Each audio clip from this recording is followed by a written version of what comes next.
Assalamualaikum warahmatullahi wabarakatuh.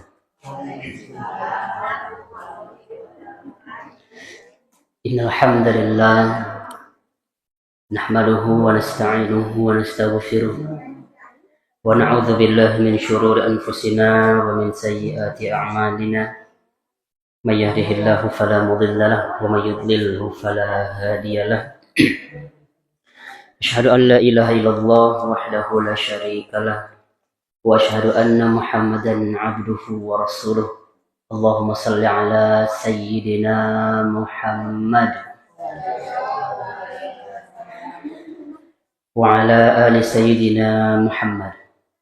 Alhamdulillah, para hadirin yang dirahmati Allah Subhanahu wa taala. Alhamdulillah, kita bersyukur karena kita masih diberikan kesehatan, kita masih diberikan kesempatan yang dimana pada malam ini kita dapat melanjutkan kajian kita untuk mempelajari hadis. Bagaimana kabarnya? Alhamdulillah, mudah-mudahan sehat ya. Sehat rohani, sehat jasmani, dan sehat dompeti. Dompet juga harus sehat Bapak Ibu. Ya. Tadi pagi Bapak Ibu Jumat, saya wajib kata si ibu. Betul. Kalau nggak ada uang, pusing Bapak Ibu. Ada uang, pusing. Tapi lebih pusing nggak ada uang. Tadi pagi saya ngejemput anak-anak yang sedang TKL. Ketika saya pulang, banyak banget mobil ambulan. Mobil ambulan udah lewat 1 menit, ambulan datang lagi. Lewat 1 menit, ambulan datang lagi. Saya mikir, ini giliran saya kapan? Gitu. Nah, ibu-ibu, bapak-bapak, kalau melihat ambulan, apakah kita berpikir ke sana? Oh, sekarang dia dibawa oleh mobil ambulan. Siapa tahu besok adalah giliranku. Begitu caranya Bapak Ibu. Makanya sunnahnya mayat itu ketika digotong tidak ditutup. Tapi kalau nggak ditutup Pak Ustadz takut. Itu karena kita sering nonton film. Nanti mayitnya bangun, terus jadi pocong, loncat-loncat kan gitu. Itu salah. Kenapa harus dilihat? Supaya orang-orang itu ingat. Ternyata setelah ini giliran dia. Siapa tahu besok, siapa tahu setelah ngaji ini Bapak Ibu. Nah, oleh karenanya, mari kita manfaatkan dengan sebaik-baiknya. Manfaatkan dengan sebaik-baiknya. Kan kata saya tadi juga, mulai dari doa Bapak Ibu. Allah sudah memberikan kita ribuan jutaan kesempatan, tapi tidak kita manfaatkan dengan baik. Saya berapa kali selalu menyampaikan ketika giliran saya, Ibu, kalau anak-anak kita ini sudah baca Quran, Ibu jangan ngobrol, tapi masih ada yang ngobrol. Berarti kita tidak memanfaatkan kesempatan itu. Nah, sekarang kita membahas hadis tentang seputar mayat. Biar Ibu tidak takut lagi ya tentang mayat. Saya bacakan hadis yang pertama. Anna Rasulullah sallallahu alaihi wasallam qala man ghassala mayyitan fakatama alaihi ghafarallahu lahu 40 marrah. Dari Nabi Shallallahu Alaihi Wasallam, barang siapa yang memandikan mayat, di sini ada yang suka memandikan mayat, alhamdulillah. Lalu kemudian dia menyembunyikan aibnya, maka Allah akan mengampuni dosanya 40 kali. Sekali lagi, barang siapa yang memandikan mayat, lalu kemudian dia menyembunyikan aib mayat tersebut, Bapak Ibu, maka Allah akan ampuni dia. Sebaliknya, yang membeberkan aib mayat tersebut, dia berdosa. Contoh, Contoh ini mah, ibu memandikan mayit, bapak mandiin mayit. Oh, saya kira katanya wajahnya doang yang ganteng, wajahnya doang yang cantik. Ketika dimandiin, harari dan geningan gitu. Banyak tompelnya, banyak bekas-bekas luka. Oh, di sini biru, di sini hitam semua. Wajahnya doang yang putih, ternyatanya wajah doang yang dipoles, badan mantu. Tidak boleh. Tidak boleh membeberkan aib mayat. Termasuk keadaan dia ketika meninggal. Biasanya Bapak Ibu, biasanya orang kalau wajahnya lekam, hitam ketika meninggal itu meninggal dalam keadaan tidak baik. Tapi tetap kita tidak boleh membeberkan aibnya. Innalillahi wa inna ilaihi raji'un. Beres ibu mandiin, keluar langsung. Itu mah saya nggak biasa mandiin itu. Saya biasanya mandikannya baik-baik, ini mah kayak yang gosong wajahnya, kata ibu teh. Itu nggak boleh. Tidak boleh Bapak Ibu, haram. Gitu, paham ya? Maka mulai dari sekarang, ibu-ibu, bapak-bapak yang suka memandikan mayat, sekarang mah tidak usah dibeberkan. Tadi apa? Tidak boleh mengumbar aib mayat, tidak boleh. Baik ketika keadaan meninggal ataupun badannya sendiri nggak boleh. Nah, setelah itu Bapak Ibu, mayat, siapa di sini yang suka mandiin mayat? Bisa? Masya Allah, satu orang? Satu orang? Bapak-bapak? Belum ya? Satu, dua orang berarti ya? Dua orang. Ibu, bapak kalau melihat mayat, kalau meninggal, matanya tertutup atau terbuka? Ketika meninggal, tertutup atau terbuka? Tertutup. Alhamdulillah tertutup. Biasanya mayat kalau meninggal, dia terbuka matanya. Dan mulut sedikit terbuka. Kenapa? Karena ruh dicabut dari kaki. Ya, dicabut dari kaki, langsung keluar dari mulutnya. Jadi mata Bapak Ibu mengikuti ruh terakhir dicabut, makanya mata suka kebuka ke atas. Ibu jangan suuzon, matanya terbuka berarti orang nggak baik ini. Nggak bisa demikian, ya. Jadi tugas kita apa? Menutup dengan tangan kita, lalu kemudian kita doakan. Apa doanya? Nah, kata saya tadi kan, kalau kita tidak bisa Arabnya, pakai bahasa Indonesianya. Ya Allah, ampuni ibu bla bla bla. Ya Allah, kalau dia laki-laki, ampuni bapak bla bla bla. Tutup matanya. Itu Bapak Ibu ya. Hadis yang kedua. Saya langsung saja ya, karena waktu mau habis. Barang siapa Bapak Ibu yang menghadiri proses penyelenggaraan mayat, lalu kemudian dia menyolati, maka dia mendapatkan pahala berapa? 1 kirot. Ya, catat baik-baik. Yang menyolati mayat, dia akan mendapatkan pahala 1 kirot. Lalu kemudian dia ikut ke makam, ikut menguburkan, dia akan mendapatkan pahala 2 kirot. 2 dapat pahala. Maka sahabat bertanya, ya Rasulullah, kirot 2 kirot teh apa? Nabi Shallallahu Alaihi Wasallam menjawab, 2 kirot itu adalah semisal dengan 2 gunung yang besar.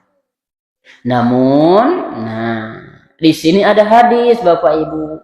Nuhina anit tiba'il janaiz walam yu'jam alaina. Apa kata Ummu Atiyah? Kami dilarang untuk mengiringi mayit. Perempuan-perempuan dilarang mengiringi mayit. Kenapa dilarang? Karena 3 tahapan Bapak Ibu ya. Yang pertama yang diharamkan, ibu pergi ke makam, ikut jenazah, lalu kemudian ibu menangis sampai kedengaran suaranya kiri kanan belakang, meronta-ronta, itu haram. Perempuan seperti ini adalah perempuan terlaknat. Kata Nabi, sungguh dilaknat perempuan-perempuan yang pergi menghadiri pemakaman. Buat siapa? Perempuan yang meratap. Perempuan yang cabik-cabik rambut, tarik-tarik rambut sambil buka baju, itu dilaknat, Bapak Ibu. Maka perempuan seperti ini tidak dibolehkan untuk mengiringi jenazah, nggak boleh. Nah, lalu kemudian sebelum kita ke makam, Bapak Ibu, tentunya kita harus sholat jenazah terlebih dahulu. Kalau ada seorang mayat, Bapak Ibu, yang menyolatkannya itu lebih atau 40 orang, dan 40 orang ini mereka berdoa minta ampunan kepada mayat, maka Allah pasti mengijabah doa tersebut. Bagaimana kalau kurang dari 40? Gimana? Kalau di sini kayak kemarin kurang dari 40, geningan cuma 2 sab kemarin juga. Bagaimana kalau seperti itu? Sunnahnya Bapak Ibu harus dibagi 3. Jangan full, 2 sabnya full. Harusnya ada yang mundur sehingga bisa menjadi 3 saf. Kata Nabi, kalau ada orang yang membentuk 3 saf, maka ketika dia berdoa, si mayit jaminannya surga. Jadi ibu jangan berpikir, kalau sedikit yang menyolatkan berarti neraka. Bukan Bapak Ibu, bukan seperti itu. Makanya enaknya kita belajar hadis. Sekali lagi ya, nanti kalau ada yang di sini kita menyolatkan jenazah, bikin 3 saf. Jangan 2 saf full gitu, 3 saf saja Bapak Ibu. Itu sunnahnya dari Nabi Shallallahu Alaihi Wasallam. Karena banyak saya lihat Bapak Ibu memandikan mayit, terkadang di tempat saya banyakan, padahal itu nggak boleh. Harus orang yang masuk tersebut orang yang diperlukan saja. Kalau mayat kita tidak, ketika memandikan itu tidak hati-hati, contoh tulang telunjuknya ini, misal telunjuknya patah, berarti sama dengan mematahkan telunjuk dia ketika masih hidup. Paham Bapak Ibu ya? Jadi kena hati-hati. Nah, tadi ya, tidak perlu banyakkan. Berapa Bu? Mimi berapa? Biasanya 2. Apalagi ini 2 kan sudah keren pisan 2. Kenapa? Supaya auratnya nanti tak dikhawatirkannya nanti itu. Oh, saya melihat ini. Itu nggak boleh Bapak Ibu. Lalu kemudian kita lanjut saja ke sholat jenazahnya Bapak Ibu. Kita pertama kali pentakbir, lalu kemudian baca Al-Fatihah, tidak baca iftitah, langsung baca Al-Fatihah. Lalu kemudian takbir kedua. Takbir kedua kita baca apa? Baca sholawat. Yang sempurna adalah sholawat Ibrahim. Lalu kemudian yang ketiga, bacaannya apa? Nabi memberitahukan kita banyak doa. Salah satunya yang sudah kita hafal. Allahumma ghfir lahu warhamhu wa'afihi wa'fu anhu. Ada lagi lanjutannya? Wa akrim. Terus? Wa wasi' madkhalahu. Terus? Masih ada lanjutannya Bapak Ibu. Namun saya selalu sampaikan, kalau kita hafal segitu, ya udah segitu aja. Ibu misalkan hafal Allahumma ghfir lahu doang, Allahu Akbar, terus aja diulang-ulang, Allahumma ghfir lahu, Allahumma ghfir lahu, Allahumma ghfir lahu, sampai nunggu imam takbir lagi. Lalu kemudian takbir yang keempat. Takbir yang keempat Bapak Ibu, boleh doa, boleh langsung salam. Tapi di kita biasa aja tetap kita doakan. Doanya apa? Banyak. Allahumma la tahrimna ajrahu wala Segitu Bu ya. Kalau kita nggak hafal, baca Allahumma ghafir lahu lagi. Itu Bapak Ibu tului gitu. Allahumma ghafir lahu, Allahumma ghafir lahu. Tapi kalau hafal sampai ini bisa Allahumma ghafir lahu warhamhu wa'afihi wa'fu anhu. Terus ya Bapak Ibu diulang-ulang.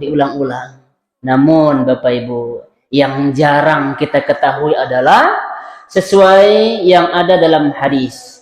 Ketika takbir keempat, kita harus istighfar. Ini jarang kita dengar. Padahal hadisnya sahih. Takbir keempatnya Allahu Akbar, astagfirullah. Dan mendoakan mayit tersebut. Ya Allah lapangkanlah kuburnya. Ya Allah ampuni dia. Ya Allah berikanlah ganti yang terbaik. Tapi juga jangan sampai salah. Kalau mayitnya perempuan berarti Allahumma ghafir laha warhamha wa'fu an. Itu aja ulang-ulang Bapak Ibu. Takbir ketiga itu diulang. Takbir keempat itu diulang baru salam. Itulah dia. Ya, kalau kita menyolatkan jenazah itu Bapak Ibu. Lalu kemudian yang terakhir, waktunya udah habis ya Bapak Ibu ya. Sebentar lagi ya. 2 menit lagi. Terakhir Bapak Ibu ya, kita ini Bapak Ibu disunnahkan untuk menyegerakan proses. Ya proses ini kalau ada orang meninggal dunia harus disegera. Tidak boleh dilama-lama. Kenapa? Kalau mayit itu baik, apa kata dia?